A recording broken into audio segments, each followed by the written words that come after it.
Hi friends, it's Jennifer here. Much love and many blessings to you. Audrey and Grace's Healthy Mama. Hope you're doing well, sending lots of love, hugs and kisses your way. It's kind of drizzling now. It's been a gray kind of day, but you know, like I say every day is the day that the Lord has made. So let us rejoice and be glad. Every day is the day of salvation, really. And so let's rejoice and be glad like it says in scripture to do.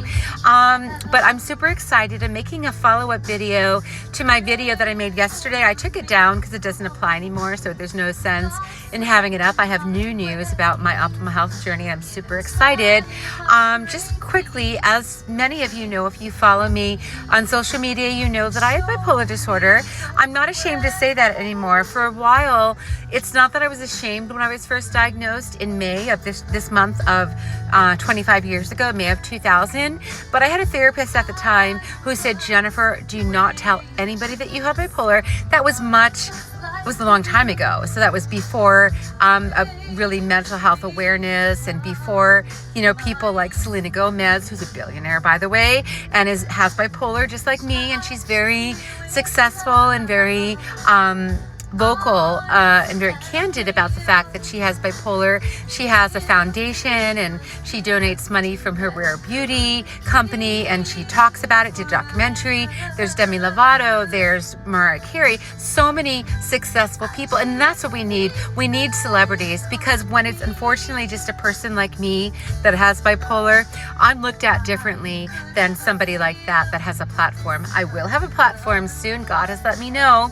I've got all the gifts and talents for it. I could have been famous a long time ago. If I would have stayed in New York, I would be very famous by now, because I have the gifts and talents to back it up. This is my song. I hope you know that I wrote on my album, Will You Take a Chance in Faith with Me, under the band name Jennifer Grace and the Starry Eyes. I hope you go check it out on Spotify, stream it, or even purchase it on iTunes or Amazon. But anyway, yeah, that's another story. I would have, you know, I was hanging out with celebrities in New York City. I went to Prince's birthday party with Cool from Kool and the Gang. I met Quincy Jones and Brandy. I would have definitely been famous by now, but God had other plans for me. God had a lot of detours for me to take. I believe because I'm on the road to sanctification. We all are, but I know it. So therefore, I'm not cursing God, saying, why did you do this to me, God? You know, you're a horrible God for such as, you know, taking my daughters away from me 4 times. Well, God didn't do that, but that's part of my life's journey, things that I've gone through to help prepare me for the path of sainthood, or for the crown of sainthood someday in heaven. But anyway, what I wanted to say, I made a video yesterday that I took down because it doesn't apply anymore, and I have new information about my optimal health journey. Yes, I have bipolar, like I was saying. I'm not ashamed to say that, but when I was first diagnosed 25 years ago in May, my therapist said, Jennifer, don't tell anybody that you have bipolar. And they're not going to see beautiful Jennifer. They're not going to see Jennifer with a beautiful voice. They're just going to put you in a box and see bipolar Jennifer. That's all they're going to see. Now, if people still do that now when I say that I have bipolar, shame on you for doing that. Shame on you for judging. You know, God says, judge not and you shall not be judged. So I hope that people aren't judging me now.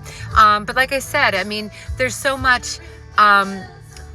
There's so many more people that are aware of mental health now, and realize that people aren't quote unquote crazy for having bipolar disorder or any other mental health condition. Unfortunately, as I've shared before, even on Easter, there's people in my own family that discriminate against. I didn't say that. They're discriminating against me for talking about my true life, things that I've gone through in my personal life as a child. But also they're discriminating against me for having bipolar disorder. Shame on them. But I'm not going to let them rain on my parade. It might be drizzling out right now, but there's so much sunshine in my heart, and rainbows, and just goodness and happiness and joy. So, you know, to each their own. If they want to judge me, go ahead. You know, you're only really judging yourself, because you're not hurting me in any way. You're hurting yourself. When we judge other people, and when we're cruel to other people and put other people down, that comes back on us. It really doesn't affect the other person if they don't let it, and I don't let it affect me. So anyways, what I want to say though is that yeah, I'm more vocal about it now that I do have bipolar disorder. I have been you know, when I started my TikTok, my daughters wanted me to start TikTok in 2021. They were on it, and Grace was doing amazing, like at 8 years old. She's like, Mom, do it. You know, you can get us back. You can make money and get an attorney and get us back. So I started doing TikTok, and I do every video. Hi, this is Jennifer, Audrey and Grace's mom, and, you know, talking about it. And people were, you know, some people were really supportive that I had bipolar, and some people were really negative and saying, oh yeah, right. I doubt that you didn't abuse your children. Children just don't get taken away for no reason at all. With God as my witness, folks, and you're gonna, you know, there will be, I'm writing a book at some point, and there will be a screenplay, I'm sure, and a movie, because that's how significant what me and my daughters have gone through is.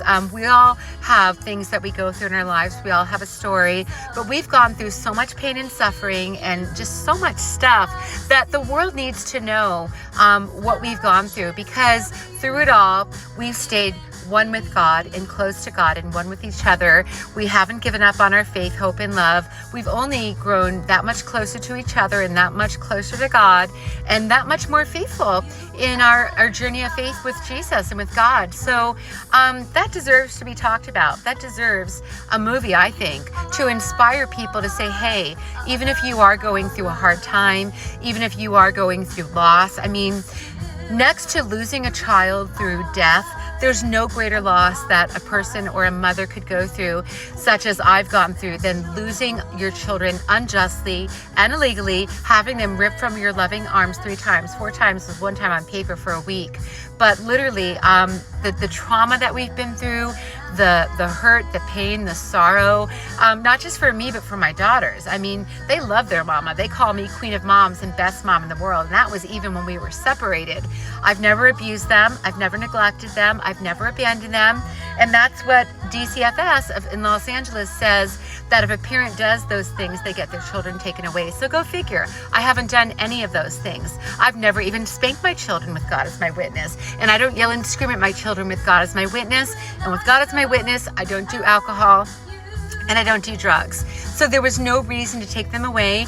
I was trying to protect my children all 4 times, and my bipolar was used against me as if trying to protect your children is a crime. So anyways, we were reunited physically before Thanksgiving last year, praise be to God, and we will be reunited legally when the time is right, when God wants us to be. Part of the reason why we haven't been reunited before, because I had a horrendous judge who I was told by several attorneys who played golf with him, one of them hated my guts. He hated me because I was an outspoken, strong woman. In court, I would very politely say, Your Honor, may I say something? And he'd say, no, and he would yell at me and scream at me. One time I said, take off your bow tie. And I said, take off your bow tie, because he had this little bow tie on and he's acting like this conservative sweetheart of a judge, and he's screaming at me and yelling at me and being misogynist. So I said, take off your bow tie. My daughters used to laugh about that. But, and so did the attorney that found out. I guess the whole courtroom was, all the lawyers were talking about it. Take off your bow tie. But anyway, he retired, I just found out the other day. So when I do go back to court, when the time is right, it's going to be a much different story. I'll stand a fair chance, and there's really no reason why we shouldn't be reunited. I'll get a 7:30 psychological evaluation again, and we'll be good to go, because there's nothing wrong with me. I'm very stable mentally. I'm very stable, you know, in every other way. I'm a fit mother, more fit than anybody else is for raising my children. There's nobody more fit than me to raise my children that God chose me to be the mother of and placed in my womb to, you know, to give birth to and to care for and to raise. So anyway, quickly, you do gain weight with the medications that you take for bipolar disorder. If you don't believe me, just go on TikTok and say, do you gain weight with medications for bipolar? And almost every person on there is going to say, yes, you gain weight and it's not fun, and doctors will be apologizing. Well, I went on TikTok the other day. There's a new medication that I had never heard of, and then I looked on Google and it's everywhere, and it doesn't cause weight weight gain. So I talked to my doctor today. I'm getting off the one last medication that I was on that she just increased, and I gained some weight. I shed 70 pounds after I got off the lithium and everything else that made me gain weight, but I gained a couple pounds back, more than I thought so when I went to the doctor today. But I'm getting off of it, and I will be getting my hot mom body back just in time to go to Hawaii with my mom and my precious girls. And I'm just going to continue to be the healthiest, most beautiful and blessed, holy, hot, amazing mom I can be. This is Jesus, my rock and my